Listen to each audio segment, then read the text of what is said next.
El año era 540 después de Cristo. El ambicioso emperador Justiniano había reinado el Imperio Romano durante 13 años, y en ese tiempo, gracias a su brillante general Flavio Belisario, grandes partes del antiguo Imperio Romano Occidental habían sido restauradas al dominio romano. El Imperio Romano podría haber sido restaurado en su totalidad, pero desafortunadamente, la historia no siguió ese camino. ¿Por qué fue así? ¿Y qué sucedió en su lugar? Será el tema de este video.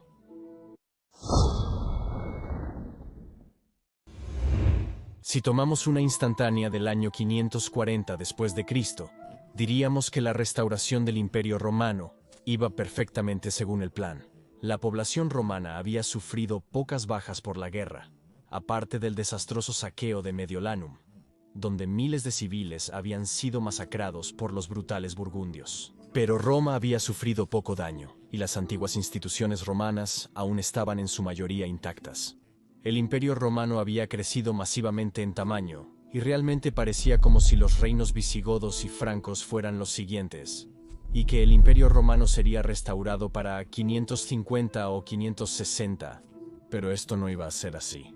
En 541 un nuevo rey ascendió al trono de los godos, y juró recuperar las tierras góticas perdidas de los romanos orientales. Para empeorar las cosas, el eterno enemigo en el este, los persas, se habían despertado de nuevo, y estaban lanzando invasiones a las tierras romanas, donde Belisario tuvo que luchar contra ellos en 541 y 542. Para empeorar aún más las cosas, una enfermedad había comenzado a propagarse desde Egipto en 541 y resultaría ser muy mortal. La gente ya estaba debilitada por años de desnutrición después del evento climático anómalo de 536 del cual hablamos en el último video, por lo que un patógeno tendría fácil juego para propagarse. Fue la misma bacteria que sería responsable de la peste negra 800 años después.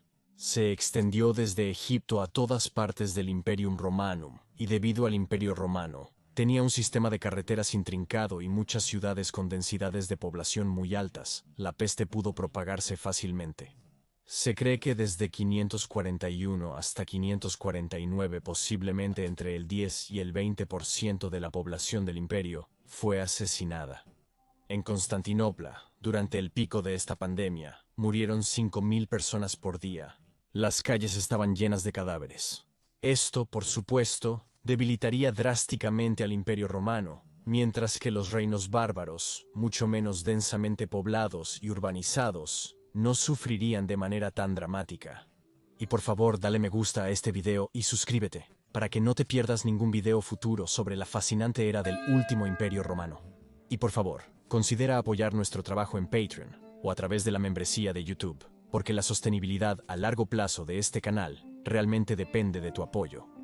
YouTube no es realmente generoso con un tema tan nicho sobre el último imperio romano, y los ingresos por publicidad de los videos son realmente bajos. Por lo tanto, para ser sostenible a largo plazo, realmente necesito tu apoyo financiero a través de Patreon o la membresía de YouTube, por mucho que me duela decirlo. Y tenemos un nuevo patrocinador en Patreon con el rango de Caesar, Shane Costello.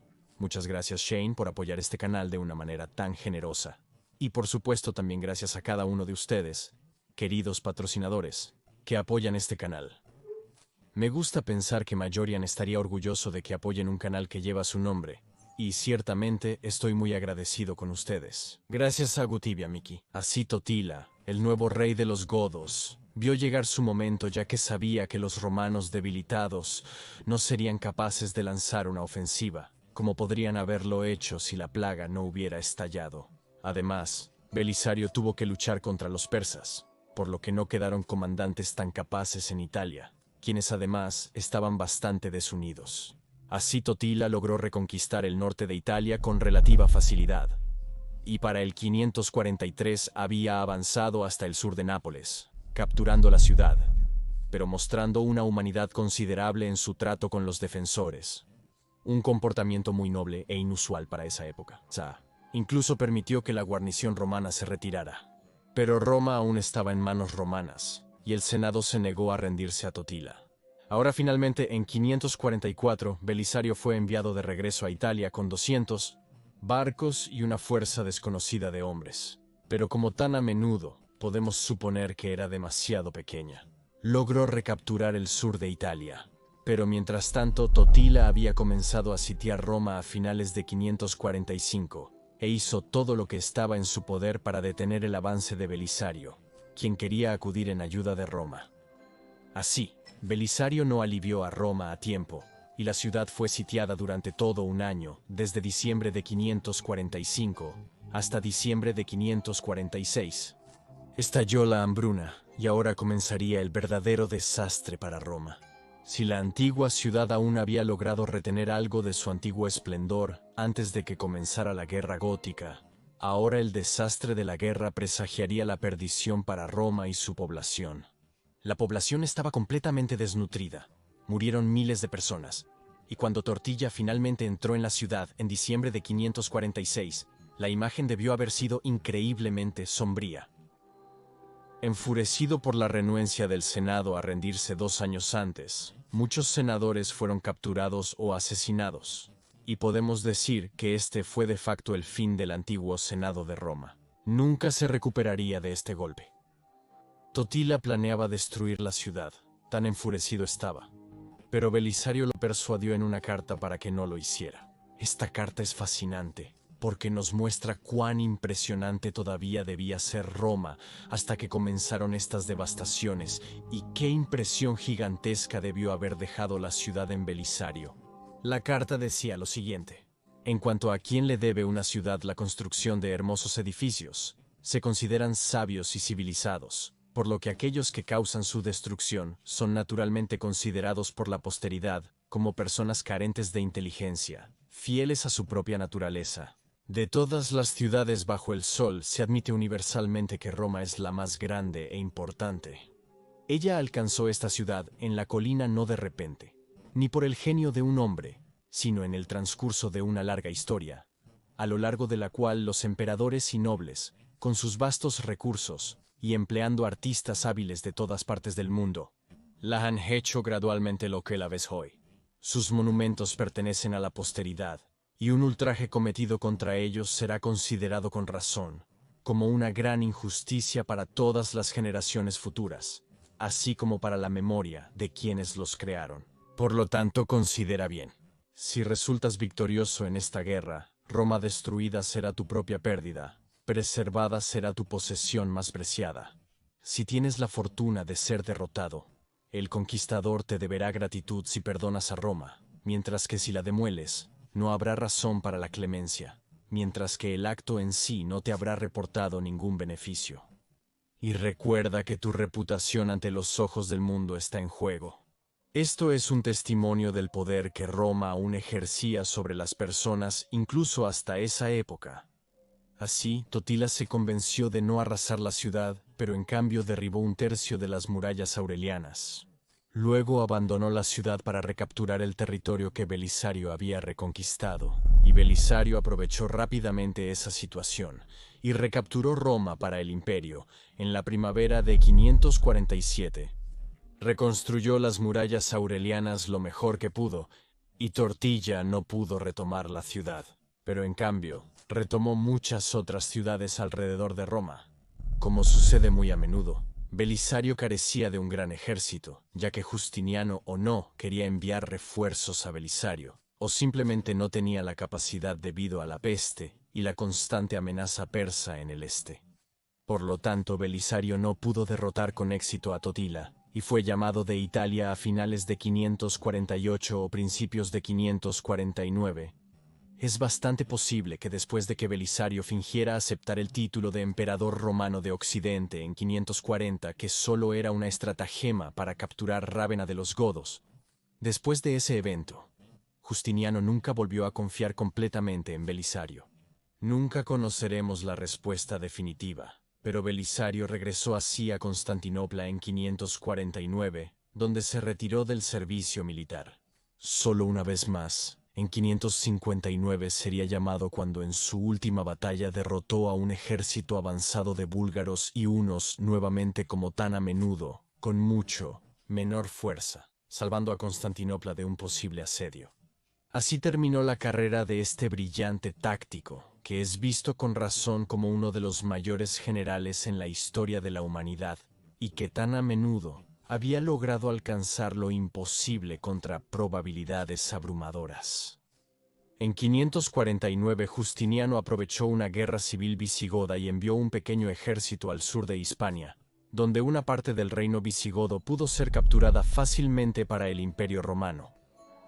Mientras tanto, el eunuco Narses fue puesto al mando por Justiniano, y dado que Narses era un eunuco, no podía convertirse en un peligro para el emperador. Es bastante posible que por eso Justiniano favoreció a Narses más tarde. Narses fue puesto inmediatamente al mando de un ejército mucho más grande de lo que Belisario había recibido nunca, lo que da credibilidad a la teoría de que Justiniano había desfavorecido deliberadamente a Belisario. De 20 a 25.000 hombres se reunieron en Salona, la capital de Dalmacia, donde Marcellinus y Julius Nepos habían tenido su base de operaciones unos 70 a 90 años antes. Pero Narses llegó demasiado tarde para ayudar a Roma, ya que la ciudad había sido nuevamente sitiada y capturada por Totila en 549. Si la ciudad ya había sido masivamente reducida en población, debido al asedio de 546, esta vez podemos realmente reconocer que no quedaban muchas personas en la ciudad para empezar. Para ese entonces, Roma realmente se había convertido en una sombra de lo que era antes. Según algunas estimaciones, posiblemente tan solo 10 o 20.000 personas habían permanecido en la gigantesca ciudad que aún contaba entre 100 y 200.000 personas cuando comenzó la Guerra Gótica. Pero la desolación total de Roma no impidió que Totila organizara las últimas carreras de carros registradas en el Circo Máximo de Roma. Este circus, que podía albergar hasta 250.000 espectadores, ahora toda la población de la ciudad, no podía ni siquiera llenar un cuarto del circo. Qué triste espectáculo debió haber sido esto. Hablaremos más sobre el estado de Roma inmediatamente después de las guerras góticas en otro video. Narses demostró ser un comandante bastante capaz. Ciertamente no estaba al nivel del genio militar de Belisario, pero también era muy capaz, y en comparación con Belisario, estaba mucho mejor equipado con un ejército mucho más grande. Ya 2 años después de llegar a Italia, Narses había logrado derrotar a Totila en la batalla de Taginae en 552.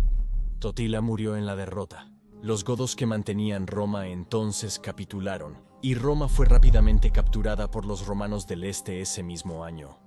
La batalla final tuvo lugar en 553 en Mons Lactarius, donde el nuevo rey de los godos, Teas, fue derrotado, junto con los últimos restos de los ejércitos austrogodos. Pero aún no había terminado, porque una gran fuerza de 30.000 francos y alamanes había cruzado a Italia, pensando en usar el caos en Italia a su favor y saquear muchas ciudades. Muchas de las últimas fuerzas góticas se unieron a ellos, pero Narses se enfrentó a las fuerzas en el río Volturno en 554 y destruyó completamente el ejército bárbaro. Pero solo fue en 562 que las últimas fortalezas francas, alemanas y góticas fueron subyugadas.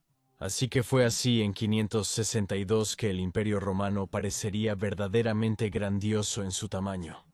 Muchos de los antiguos territorios del antiguo Imperio Romano Occidental habían sido recapturados, y parecería como si la gloria de Roma hubiera sido restaurada. Pero la realidad era muy diferente.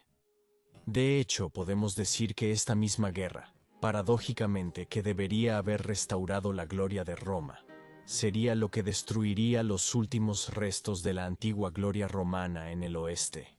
Analizaremos las consecuencias de esta desastrosa guerra para el Imperio Romano, para la ciudad de Roma y para todo el Mediterráneo en el próximo video.